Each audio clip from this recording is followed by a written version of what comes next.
Hey guys, I want to talk to you about John Townsend's character building block of attachment. Specifically, what healthy attachment is and how we often try to meet our attachment need in unhealthy ways. Attachment is all about sharing our inner world with safe people and having our needs met by them.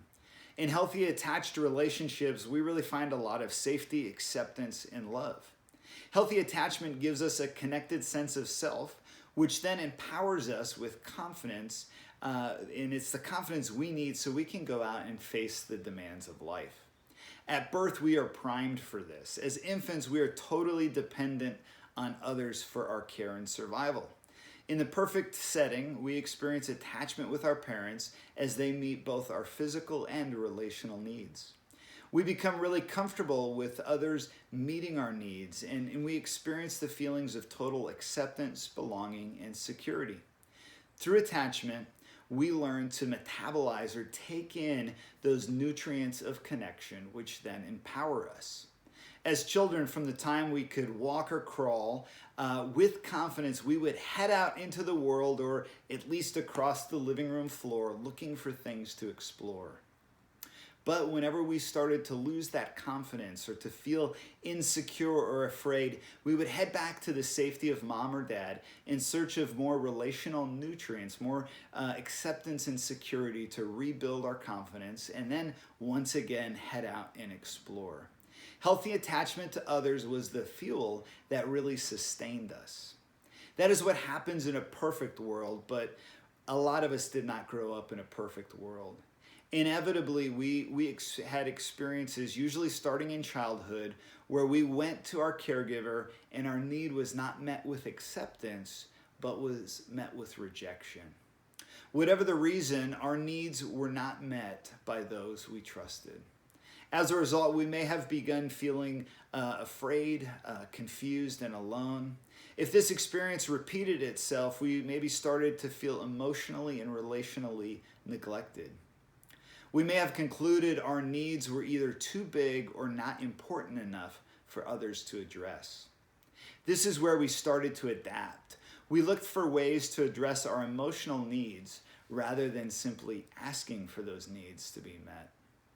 We may have sought attention through people-pleasing or focusing on accomplishment as a way to be noticed. We may have tried to care for the needs of others, hoping our needs would then be cared for in response. Seeing our needs as overwhelming or bad is another way. We may have disconnected from our emotions, believing that our ability to feel was the problem. We looked for love or acceptance in things often unhealthy things like inappropriate relationships or our job, addictions, hobbies, or possessions. We adapted to patterns of trying to meet our needs without expressing them. We adapted as a way to get our needs met. We tried to find the vulnerability of a relationship without being vulnerable in a relationship. We focused on addressing our unmet needs and regulating our emotions with circumstances instead of relationship. However we adapted in the past, it most likely helped us through that past situation. But when we carry our adaptive patterns from one season to the next or one relationship to the next, we allow our past solutions to become our current problems. As adults, we often struggle in relationships because we are still applying our past adaptive patterns to our current relationships. What was the solution has now become our problem. We need to once again, or maybe for the first time, experience the power and the security of healthy attachment in relationship. Relationships where we can openly express our feelings and needs while receiving acceptance at the same time.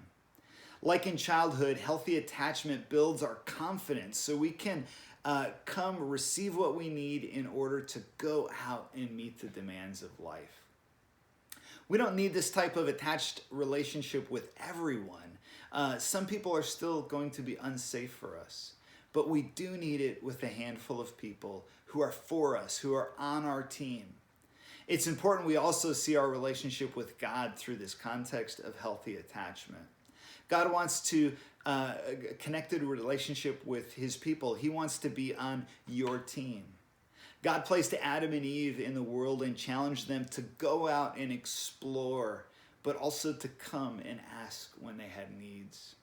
God gives us the same invitation in John 10:9. He identifies himself as our shepherd or our caretaker. He gives us the freedom to come to him, find acceptance and safety, and then go out and explore and find pasture. Verse 9 says, I am the gate. Whoever enters through me will be saved. They will come in and go out and find pasture. So I'm curious, who are the one or two people, safe people, you can start building healthy attachment with and receive the relational nutrients you need?